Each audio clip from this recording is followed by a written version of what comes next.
सनसनी। पूरा देश जब इस वक्त कोरोना के खिलाफ एक जंग लड़ रहा है, लॉकडाउन के सन्नाटे को चीरती सनसनी निकल पड़ी है अपनी एक खास मुहिम पर।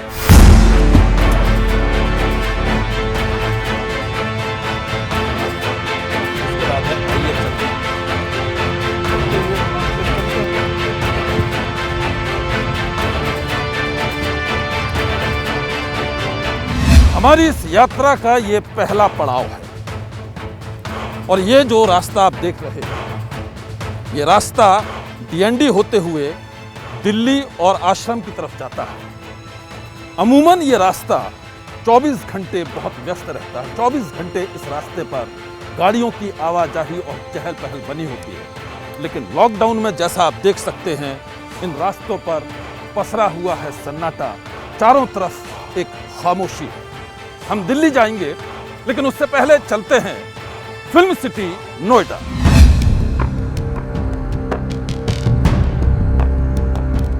अभी हम नोएडा फिल्म सिटी में हैं, सेक्टर 16A।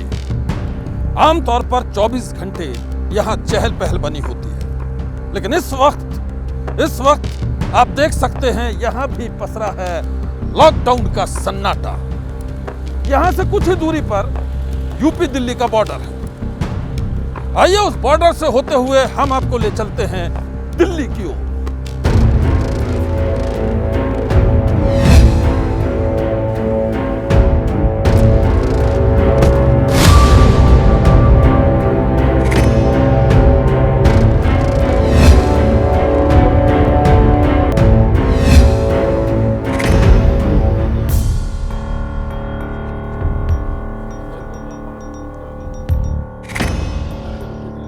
इस वक्त हम खड़े हैं यूपी दिल्ली के बॉर्डर पर। लॉकडाउन के दौरान दिल्ली एनसीआर को पूरी तरह से सील कर दिया गया है। सिर्फ जरूरी सेवाओं से जुड़े लोग और मीडिया की ही एंट्री है। और हां, बिना मास्क लगाए दिल्ली में एंट्री पर बैन है।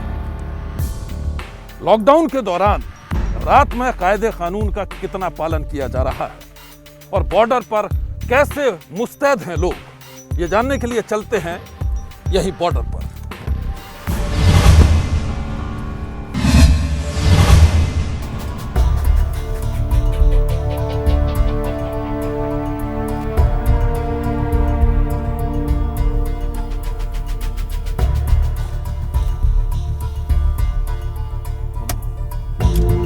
जी सर, और जैसा आपने देखा कि यहाँ इस बॉर्डर पर मेरे भी आई कार्ड के बारे में पूछा गया। मैंने पुलिस वालों को आई कार्ड दिखाया और बिना आई कार्ड के मीडिया वालों की भी एंट्री नहीं है। कोशिश करते हैं कि यहाँ रुकते हैं और इन पुलिस वालों से बात करते हैं कि रात के वक्त इन सबको किस तरह की चुनौतियों का सामना करना पड़ता है। और अभी जैसा आपने देखा कि हमने ये बॉर्डर क्रॉस किया और कोशिश करते हैं कि यहाँ उतर करके हम जो पुलिस वाले रात के इस वक्त यहाँ चौकसी कर रहे हैं, उनसे कुछ बात करने की कोशिश करते हैं।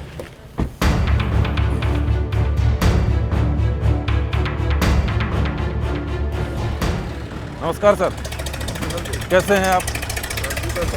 बढ़िया। कैसा चल रहा है सब? आपके सामने ही है, हर गाड़ी को चेक कर रहे हैं, देख रहे हैं सब। तो हर गाड़ियों की ठीक से गाड़ियों की तलाशी भी लेते हैं आप लोग या सिर्फ आई कार्ड देखते हैं? आई कार्ड ही देखते हैं सर, ज़्यादातर तलाशी भी लेते हैं, जिसका शक होता है उसको तलाशी भी लेते हैं। जी, किस तरह की चुनौतियों का सामना आपको करना पड़ रहा है अभी? चुनौती तो सर काफ़ी चुनौती है यहाँ पे। कुछ एक्स्ट्रा लोगों को बैठा लाते हैं तो उन्हें वापस करना पड़ता है। मतलब एक गाड़ी में कितने लोगों की परमिशन है अमूमन? अमूमन सर एक गाड़ी में 3 लोग ज़्यादा, मतलब एक ड्राइवर और साथ में 2 लोग। तो आपकी शिकायत है कि एक गाड़ी में 3 से ज़्यादा लोग भी जाते हैं? कई बार हो जाते हैं। तो उनको आप क्या करते हैं? उनको रोक देते हैं, नहीं जाने देते हैं, या विशेष स्थितियों में जाने की परमिशन होती है? विशेष स्थिति जो हैं, जो ऑफिशियल लोग हैं, एक ही ऑफिस के हैं, उनमें उन्हें जाने देते हैं, बाकी उतार देते हैं या वापस कर देते हैं। पर आपको नहीं लगता ये है तो गलत? अगर 2 की परमिशन है और जिस तरीके से ये संक्रमण फैल रहा है, तो इस नियम का तो कड़ाई से पालन होना चाहिए। कड़ाई से ही कर रहे हैं वैसे सर, कड़ाई से ही पालन कर रहे हैं। और लोग जो आम लोग हैं, आम पब्लिक है जो रोज़मर्रा यहाँ से आती जाती है, जी सर, उनका क्या रिएक्शन होता है? उनको क्या परेशानी हो रही है? आपको लगता है इन सारी चीज़ों से तकलीफ में है वो किसी तरह की? परेशानी तो महसूस करता ही है, जो उसके अगेंस्ट चलता है और उसको काम ना करने दो तो उसे तो परेशानी लगेगी सर। परेशानी होती है उससे। लगती है उन्हें तो परेशानी। आप लोगों को कोई परेशानी? हमें परेशानी सर नहीं, इतनी ज़्यादा परेशानी तो नहीं है। नौकरी खाने पीने का पूरा बंदोबस्त आप लोगों का सर होता घर से ही खाते हैं हम, यहाँ का नहीं खाते। घर से ही आता है खाना? घर से लाता हूँ मैं, तो घर से खाता हूँ, मोस्टली स्टाफ घर से लाता है। चलिए, आप लोग देश की बहुत बड़ी सेवा कर रहे हैं, आप सबको बहुत बहुत धन्यवाद एबीपी न्यूज़ की तरफ से। और जैसा आप यहाँ देख सकते हैं, ये कुछ लोग जो यहाँ से पार होना चाहते हैं उनके बारे में पूरी तहकीकात की जा रही है। रजिस्टर में बाकायदा उनका नाम और वाहन नंबर, इन सारी चीज़ों की एंट्री हो रही है। कहाँ से आए हैं, कहाँ जा रहे हैं, क्यों जा रहे हैं, इन सारी चीज़ों की बाकायदा तहकीकात हो रही है। तो अगर हम ये समझने की कोशिश करें तो ये पुलिस डिपार्टमेंट जो है ये दिन रात कड़ी मशक्क़त कर रहा है। कड़ी धूप में भी ये यहाँ पर होते हैं, रात के वक्त भी ये यहाँ पर होते हैं। तो सच में ये जो सेवाएं देश के लिए दे रहे हैं उनको सैल्यूट है। सर, अमूमन कितने घंटे आप लोग रहते हैं यहाँ? 8 घंटे। 8 घंटे रहते हैं। तो मतलब कोई बहुत बोझ तो नहीं है कि लगातार 24 घंटे की ड्यूटी हो रही है, या कोई बहुत इस तरह का दबाव तो नहीं? नहीं, कोई दबाव नहीं। कोई दबाव नहीं। कोई दबाव नहीं। जैसे रात में अभी तो थोड़ा सा सर मौसम ठीक है, गर्मी थोड़ी सी कम है। दिन में जो लोग यहाँ बहुत गर्मी में रहते हैं, भरी तपती दोपहरी, उनको दिक्कत है। रात को मच्छरों से दिक्कत है। रात को मच्छरों से दिक्कत है। तो वो गर्मी में जो लोग रहते हैं उनके लिए कोई खास इंतजाम आप लोग रखते हैं? टेंट लगा रखा है जी। पानी हैगा जी। कोल्ड ड्रिंक थाने से आई थी, मालखाने से जी। तो खाने पीने का इंतजाम थाने से कर देते हैं दिन वाले। बाकी जो नज़दीक के हैं, दिल्ली के जो हैं, अब तो सबको दिल्ली में ही रहना है। एनसीआर को भी मना कर दिया, एनसीआर वाले भी नहीं जाएंगे, वो भी नहीं जाएंगे, दिल्ली में रहेंगे। जी। तो वो घर से भी आते हैं और थाने से खाना आ जाता है। खाने से खाना आ जाता है। मेज़ बना रखा है, मेज़ में से खाना आ जाता है। तो आप लोगों के लिए सैनिटाइज करने का पूरा इंतजाम है यहाँ? प्रॉपरली साफ सफाई का इंतजाम होता है सर? थाने के अंदर सैनिटाइज भी रखा है, मास्क भी रखे हैं, सब कुछ हमारे पास, कोई दिक्कत नहीं है। किस तरह की चुनौतियाँ आप लोगों को फेस करनी पड़ रही है? पब्लिक से, जब इनको पता है कि एक गाड़ी के अंदर 3 अलाउ हैं तो 4 आके बैठ जाते हैं, लेकिन आते दूर से हैं। तो क्या करते हैं आप? ऐसे लोगों को परमिशन देते हैं? नहीं, क्वारंटीन जो ज़्यादा दिक्कत वाले हैं उनको फिर हम 14 दिन के लिए क्वारंटीन में भेज देते हैं। आईओ बुला लेते हैं, उनके साथ कानूनी कार्रवाई की जाती है। मतलब जो भी है सख्ती से पालन किया जा रहा है? सख्ती से पालन होना चाहिए। हाँ, आपकी बात बिल्कुल जायज़ है। भी खुद करे, पुलिस नहीं, सारी चीज़ें पुलिस नहीं करे, सारी चीज़ें बिल्कुल सही करे आप। पब्लिक अगर सहयोग करेगी तो पुलिस कामयाब होगी। हाँ, नहीं, क्योंकि ये देखिए, ये तो इतना बड़ा संक्रमण है कि हर व्यक्ति की नैतिक जिम्मेदारी है कि वो कानून का, कायदे का ढंग से पालन करे। अगर सभी इसको जागरूकता से निभाएंगे, जी, अपने घर में ही रहेंगे, बहुत ही ज़्यादा ज़रूरी तो निकलेंगे, तब तो हम इसमें ये मैसेज मैं चाहता हूँ कि आप इस कैमरे पर एबीपी न्यूज़ के माध्यम से लोगों को दें कि आप पुलिस प्रशासन के माध्यम से आप लोगों से क्या कहना चाहते हैं ऐसे नाजुक वक्त पर? ऐसे वक्त पे हम आमतौर पर सभी पब्लिक से, कोई भी हो, इसमें कोई भी धर्म हो, कुछ भी हो, वो अपने घर में ही रहें। बहुत ही ज़्यादा ज़रूरी हो, बहुत ही ज़्यादा ज़रूरी हो कि हाँ आपको कुछ चाहिए तो परिवार में से एक आदमी 3 दिन की चीज़ अपने घर में ले आए। 3 दिन से पहले अपने घर से बाहर ना निकले, वो भी एक ही आदमी निकले जिसको कोई किसी तरह की कोई बीमारी ना हो, वो निकल के अपना सामान लेके आ सकता है। नहीं तो घर में ही रहें, सब कुछ आपको घर में अवेलेबल मिल जाएगा। तो ये इस वक्त जैसा आपने देखा कि यूपी दिल्ली के बॉर्डर पर यहाँ हमने कुछ लोगों से बातचीत की, पुलिस अधिकारियों से बात की, और हमने ये पाया कि इनकी सबसे बड़ी चुनौती जो है, इन्हें इस बात से कोई शिकवा, कोई शिकायत नहीं है कि ये 8 घंटे 10 घंटे लगातार काम करते हैं, लगातार मेहनत करते हैं, कड़ी धूप में पसीना बहाते हुए, चिलचिलाती गर्मी में भी ये यहाँ पर लगे हुए हैं। इस बात से इनको कोई सरोकार नहीं है। रात को इतने सारे मच्छर इनको काट रहे हैं, इसके बाद भी इनको कोई तकलीफ़ नहीं है। लेकिन इनकी एक शिकायत ज़रूर है, और वो है हमसे, आपसे, आम लोगों से, और वो ये है कि जो कायदे कानून बनाए गए हैं, जो गाइडलाइंस बनाई गई हैं, उनका लोग ढंग से पालन नहीं कर रहे हैं। और भाई, मेरी भी आप सबसे अपील है कि अगर एक गाड़ी में 2 लोगों की परमिशन है तो 2 ही जाए, तीसरा व्यक्ति ना जाए। क्योंकि देखिए, ये तो सच है कि कोरोना बता करके कभी दस्तक नहीं देगा। ये कभी भी किसी भी वक्त आपको भी अपनी चपेट में ले सकता है, तो सावधान रहिए। आइए चलते हैं आगे। और इस वक्त हम नोएडा से होते हुए दिल्ली में प्रवेश कर चुके हैं और ये मेरे बाईं तरफ आप देख रहे हैं, ये अक्षरधाम मंदिर आपको दिखाई दे रहा होगा। इस फ्लाईओवर से अभी हम उतर रहे हैं और यहाँ से हम लक्ष्मी नगर की तरफ जाएंगे। लेकिन इस पूरे रास्ते में कहीं भी एक भी इंसान अब तक नज़र नहीं आया। नोएडा से लेकर के यहाँ तक बिल्कुल सुनसान है, चारों तरफ सिर्फ खामोशी और सन्नाटा पसरा हुआ है। ये है लॉकडाउन का असर। और इसलिए भाई बार बार आप सबसे निवेदन है, देश के प्रधानमंत्री ने भी निवेदन किया, हाथ जोड़ करके निवेदन किया है। लेकिन जैसा पुलिस वाले पीछे कह रहे थे बॉर्डर पर, आपने भी सुना कि कुछ लोग नियमों की अनदेखी कर रहे हैं और ये बहुत गलत है, बहुत ही गलत है। हाँ, ये देखिए, ये रात के सन्नाटे में सारी दुकानें बंद हैं, शहर बंद है, सड़कें वीरान हैं। ऐसा नज़ारा शायद हिंदुस्तान में इससे पहले कभी नहीं देखा। और अब हम धीरे धीरे लक्ष्मी नगर की तरफ बढ़ रहे हैं। लक्ष्मी नगर वो इलाका जो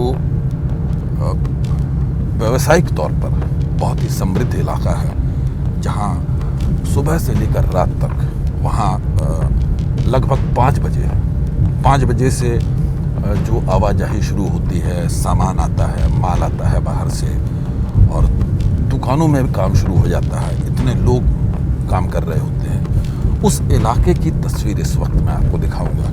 जनरली रात को भी 12-1 बजे तक लक्ष्मी नगर में चहल पहल मची होती है, लेकिन इस वक्त अगर अभी हम चल रहे हैं आपके साथ, इस वक्त आप देखेंगे तो उस पूरे इलाके में भी सन्नाटा पसरा होगा। और ये कमोबेश न सिर्फ दिल्ली की, कमोबेश पूरे देश की यही तस्वीर है। किसी को इस तरह का सन्नाटा अच्छा नहीं लगता। मैं इस वक्त पूर्वी दिल्ली के लक्ष्मी नगर इलाके में हूं। लक्ष्मी नगर एक ऐसा इलाका जहां आसपास हर गली में एक बड़ा बाजार है। यह दिल्ली का एक बड़ा बिजनेस सेंटर, एक बड़ा बिजनेस हब है। इतना ही नहीं, आसपास हर दूसरी बिल्डिंग में एक बड़ा कोचिंग सेंटर है, जहां हर तरह के कॉम्पिटिटिव एग्जाम्स की तैयारी की जाती है। बच्चों को कॉम्पिटिटिव एग्जाम्स के लिए तैयार किया जाता है। लेकिन इस वक्त चारों तरफ पसरा है सन्नाटा। और रात के इस वक्त भी इस जगह पर अमूमन तिल रखने की जगह भी नहीं होती। और इस वक्त यहाँ इस तरह से खड़े होना ये कल्पनाओं से भी परे है। यकीन मानिए, ये कोई बहुत अच्छा दृश्य नहीं है और ये सब हम सब के लिए एक चेतावनी है। ये पूरा दृश्य, ये तस्वीरें चीख चीख कर कोरोना की कहानी को बयां कर रही हैं, उसकी भयावहता को बयां कर रही हैं और चीख चीख कर आपसे यही कह रही हैं कि प्लीज लॉकडाउन के नियमों का पालन कीजिए, अपने घरों पर रहिए, सड़कों पर बेवजह मत आइए।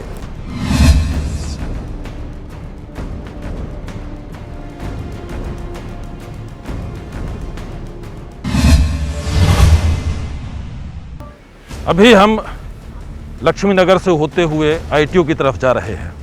ये यमुना नदी का पुल है, यहाँ हम हैं और यहीं पर बैरिकेड्स लगे हुए हैं और पुलिसकर्मी मुस्तैदी से, बहुत कड़ाई से अपनी ड्यूटी निभा रहे हैं। लेकिन उनसे बात करने से पहले आइए, यहाँ 2 महिलाएं बैठी हुई हैं, इनसे बात करते हैं हम लोग। ये भाई साहब आ गए, कैसे हैं आप? बढ़िया जी, बढ़िया सर। कहाँ जा रहे हैं आप?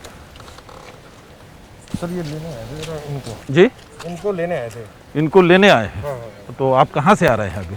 अभी हमारे गीता कॉलोनी से। गीता कॉलोनी से।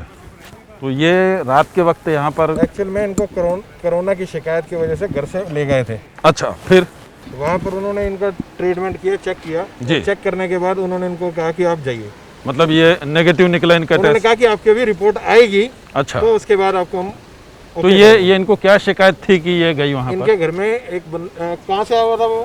मेरे साथ वाले जो गली है ना, उसमें मेरे जेठानी का लड़का रहता है और उसको 3 दिन पहले कोरोना हुआ था। अच्छा। और वो यूपी पहुंच चुका है, उसका मीडिया भी ये बना हुआ है। अच्छा अच्छा मीडिया जी, गुरु दियो मीडिया जो उस लड़के की बनी है। तो उसके डाउट से हमने ये डाउट से आप लोग हाँ, गए। उसके डाउट से ये कहा कि 3 दिन वो हमारे घर आया था जी। और उसको अगर पॉजिटिव कोरोना निकला है जी। तो हो सकता है मेरे किसी बच्चे को शक तो नहीं है। जी। जब इसको परसों 2 दिन इसको छींके आई जी। तो मैंने सोचा कि इसको ले जाती हूँ जगजीवन हॉस्पिटल में, इसको चेक करवाती हूँ। जी। तो जब जगजीवन में लेके गई तो 3-5 घंटे उन्होंने ये तो कहा कि हल्का फुल्का लक्षण दिखाई दे रहा जी। है और उन्होंने कुछ लिखा या क्या, लेकिन कहा कि अभी आप रुको, आपके लिए एम्बुलेंस आ जाएगी। अच्छा। तो आप जाओगे, एक बारी आप लोहिया में आप जाओगे, जी। वहाँ से आपकी जांच होगी, अगर आप ठीक हो तो और नहीं हो तो सब पता चल जाएगा। अच्छा। हमें वो एम्बुलेंस से ये लोहिया में लेके गए, वहाँ हमें 2 घंटे के बाद चेकअप किया। जी। चेकअप के बाद उन्होंने रिपोर्ट कहा कि परसों नरसों आके ले जाना, अगर पॉजिटिव होगा तो हम आपको कॉल करके खुद बुलाएंगे और अगर नेगेटिव होगा तो आप लोगों को आना पड़ेगा। अच्छा। अब जब हम वहाँ से चलने लगे तो हम कहा सर अब हम जाएं, तो उन्होंने कहा जी अब आप जाइए, आपका जांच हो चुकी है। हम नॉर्मली अब 10:30 बजे वहाँ से छुट्टी मिल के हम आए थे तो कुछ मिला नहीं बात। एक 3 व्हीलर वाला खड़ा हुआ था तो हमने उससे बोला कि भैया आप हमें छोड़ दो, पैसे ले लो। उन्होंने कहा जी मेरे पास पेशेंट ऑलरेडी है, मैं आपको नहीं लेके जाऊँगी। मैंने कहा कोई नहीं। तो हम वहाँ से पैदल आते हुए तो रास्ते में आपको पुलिस वाले मिले होंगे, आपने कोई मदद की दरकार की उनसे? नहीं, पुलिस वाले नहीं मिले। नहीं मिले। तो हम माँ बेटी शिवाजी स्टेडियम में पैदल आ गए। अच्छा। वहाँ ये था कि स्टेडियम है तो हो सकता है बस या कोई कुछ भी मिले, लेकिन वहाँ तो सब बंद था तो हमें डर तो लगा। तब हमने 100 नंबर पुलिस पर फ़ोन किया। अच्छा। 100 नंबर पे भी है तो उन्होंने कहा कि जो है हम आपकी मदद कुछ नहीं करेंगे, उनको एम्बुलेंस से आपको घर पर छोड़ना चाहिए। तो मैंने कहा सर उन्होंने शायद इसलिए ना छोड़ा हो कि पॉजिटिव या नेगेटिव अभी नहीं कुछ मिला है। तो कह रहे हैं कि कोई बात नहीं, अब आप जो है भाई आप वहीं वापस उस हॉस्पिटल जाओ और वो आपको जिस एम्बुलेंस से आप गए थे वही एम्बुलेंस वाले आपको आके वही एम्बुलेंस वाले आपको छोड़ के उनका फ़र्ज़ है छोड़ के आना।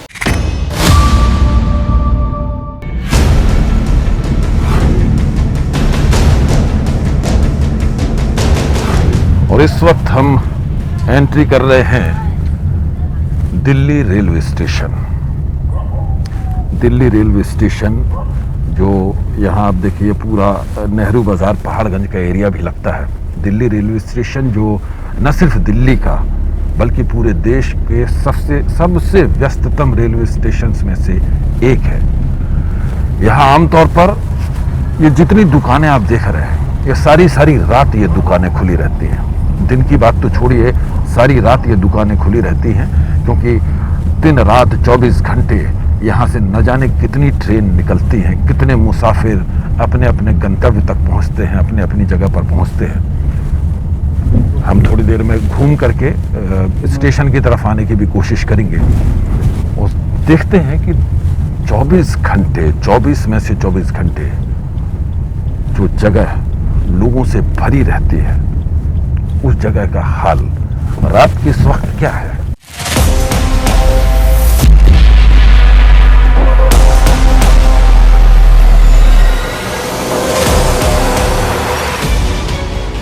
यह है नई दिल्ली रेलवे स्टेशन। 24 घंटे 7 दिन लाखों मुसाफिरों को अपनी मंजिल तक पहुंचाने का काम करता है नई दिल्ली रेलवे स्टेशन। आमतौर पर यहां पर पैर रखने तक की जगह नहीं होती और लॉकडाउन में अभी हालात ये है कि यहां कोई पैर रखने को भी तैयार नहीं है। अगर कोरोना की असली तस्वीर, लॉकडाउन की असली तस्वीर को समझना है तो उसके लिए बहुत बेहतर जगह है ये नई दिल्ली रेलवे स्टेशन। अब भी वक्त है, संभल जाइए, सचेत हो जाइए।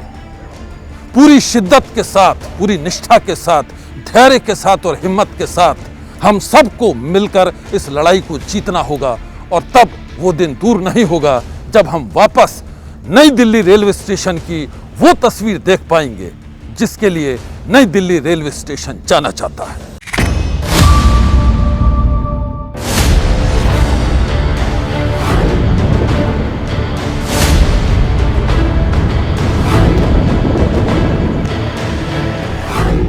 यह है राजीव चौक, कनॉट प्लेस।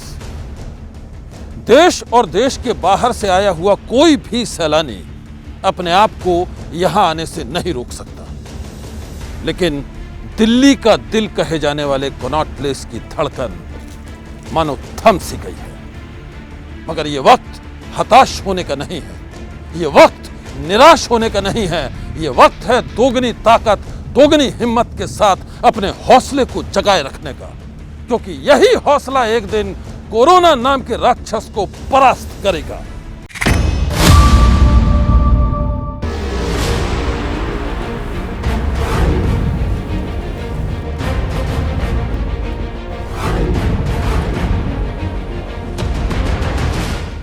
आमतौर पर देर रात को भी इंडिया गेट में लोगों की भीड़ जमा रहती है।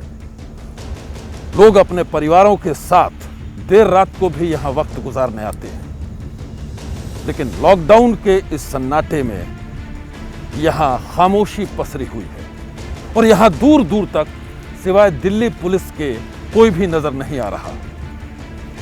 आइए जानने और समझने की कोशिश करते हैं कि लॉकडाउन के दौरान दिल्ली पुलिस कैसे यहाँ की सुरक्षा का ध्यान रख रही है। सर, और आप इस वक्त एक बहुत महत्वपूर्ण स्थान पर हैं, इंडिया गेट पर हैं। मैं आपसे ये जानना चाहता हूँ सर कि जब ये लॉकडाउन शुरू हुआ तब से लेकर अब तक में कोई चेंजेस आपको समझ में आ रहे हैं? कोई पॉजिटिव रिस्पांस लोगों का हुआ है? लोगों की सोच में कोई बदलाव आया है? कुछ आपको लग रहा है ऐसा? जी सर, ऐसा है। ये नई दिल्ली एरिया है, बहुत अच्छा एरिया है। यहाँ के लोग भी बहुत अच्छे हैं, पूरा कोऑपरेशन कर रहे हैं और हमें यहाँ पर ज़्यादा कुछ करने की ज़रूरत नहीं पड़ रही, क्योंकि यहाँ देखा गया है कि सारे पढ़े लिखे लोग हैं और ये एरिया भी बहुत अच्छा एरिया है, नई दिल्ली का एरिया है, साफ़ सुथरा एरिया है, तो यहाँ हमें इतनी कोई परेशानी नहीं आ रही। और सर, ये जो लोग आते जाते हैं यहाँ पर, तो गाड़ियों में संख्या ज़्यादा होती है, उनको कंट्रोल कैसे करते हैं? क्योंकि ये बहुत सारे लोगों की शिकायत है कि 2 की जगह 3 जा रहे हैं या कभी 4 भी बैठ जाते हैं, उसको कैसे कंट्रोल करते हैं? मैं भी सर, जैसे कोई जनरली ऐसे कोई जाता नहीं है, मगर किसी की इमरजेंसी होती है, मेडिकल इमरजेंसी है या किसी इमरजेंसी से ही जाते हैं और प्रॉपरली हम चेकिंग कर रहे हैं, उनके पासेस वगैरह देख रहे हैं। और उसके अलावा कभी कभी ऐसा है कि कोई इमरजेंसी पे ही कर रहे हैं, कि कोई मेडिकल इमरजेंसी है, क्या कोई नेसेसिटी है, कोई उसी के लिए जा रहे हैं। तो यहाँ में ऐसा कोई भी ऐसा लग नहीं रहा है कि कोई जैसे कानून को तोड़ रहा है, ब्रेक कर रहा है, तो बहुत अच्छा चल रहा है। नहीं, ये इंडिया गेट से सनसनी की खास पड़ताल। आगे चलते हैं और देखते हैं साउथ दिल्ली का क्या हाल है।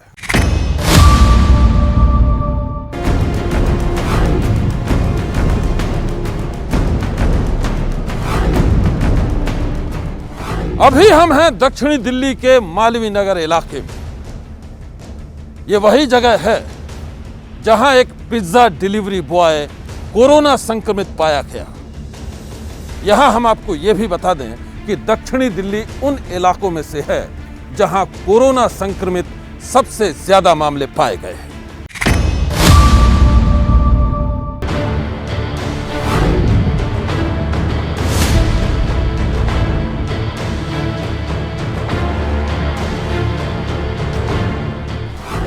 तो ये था दिल्ली एनसीआर में लॉकडाउन की एक रात का हाल और उसकी पड़ताल। और हमने अपनी इस पड़ताल में पाया कि लॉकडाउन के नियमों का बेशक पालन किया जा रहा है और जहां कहीं भी अनदेखी हो रही है, पुलिस और प्रशासन पूरी मुस्तैदी और सख्ती के साथ हर संभव प्रयास कर रहा है। हमारे देश के ये सिपाही हम सबके और कोरोना के बीच में एक मजबूत दीवार की तरह खड़े हुए हैं। इसलिए सबसे पहले यह जरूरी हो जाता है कि ये सब सुरक्षित रहे, क्योंकि खबरें ये भी आ रही हैं कि कुछ पुलिसकर्मी कोरोना के संक्रमण का शिकार हो चुके हैं। अगर ये सुरक्षित हैं तो हम सब सुरक्षित हैं, ये देश सुरक्षित है। इसलिए सबसे पहले इन सब की सुरक्षा का हर संभव प्रयास होना चाहिए और इन सब की सुरक्षा हर संभव सुनिश्चित होनी ही चाहिए। कोरोना के खिलाफ ये लड़ाई अभी लंबी है, इसलिए आप सब लॉकडाउन के नियमों का पालन करें, अपने घर में रहें, स्वस्थ रहें, सुरक्षित रहें, सेहतमंद रहें। सनसनी में आज बस इतना ही। आप रहिएगा होशियार। सन्नाटे को चीरती सनसनी कल फिर देगी दस्तक आपकी दहलीज पर।